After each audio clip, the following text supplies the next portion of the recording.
नमस्कार. कसे आहात सगळेजण? तरी आज मार्गशीर्ष महिन्यामधला तिसरा गुरुवार. अशी सुंदरपैकी मी पूजा केली होती आणि पूजा केलं की घर आणि मन प्रसन्न होतं. आणि माझं तर खूपच होतं, का तरी मला खूप आवडते पूजा वगैरे करायला. आणि करणं तरी साहजिकच आहे. पूजा वगैरे करायलाच पाहिजेत प्रत्येकाने. आपल्याला देवाने एवढा वेळ दिलेला आहे, तरी आपण थोडा तरी वेळ देवाला दिलं पाहिजे. तरी मी असं माझं सगळं सुख दुःख सगळं देवाला सांगत खूप सुंदरपैकी पूजा पार पाडत असते आणि मलाही खूप छान वाटतं. तर मला इथं एक आठवलं की आम्ही लहानपणी 10-15 जणी बहिणी होतो चुलत.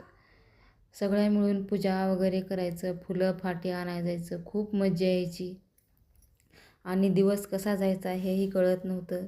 आता एकटे मुलंही शाळेमध्ये जातात आणि एकटेच फाटे आणायचे, फुलं आणायचे आणि पूजा करायची. आणि तिथून ही माझी मुलगी खूप गुणी, तिलाही खूप आवडतं पूजा वगैरे करायला. ही मार्गशीर्ष महिन्यामधली शेवटच्या गुरुवारी जन्मली आहे, म्हणून मी तिचं नाव वैभवी ठेवलं आहे. खूप संस्कारी आहे आणि खूप छान आहे तिचा स्वभाव. आणि तिनं म्हणली, मम्मी तू आवरून घे, पूजा वगैरे सगळं रांगोळी काढून घे, मी पूजा करून पोथी वाचते. तर बाई म्हणलं ठीक आहे. लेकराने तरी कधी लेकरालाही आतापासून संस्कार लावले पाहिजेत वाचण्याचे, पोथी वाचण्याचे, भगवद्गीता वाचण्याचे.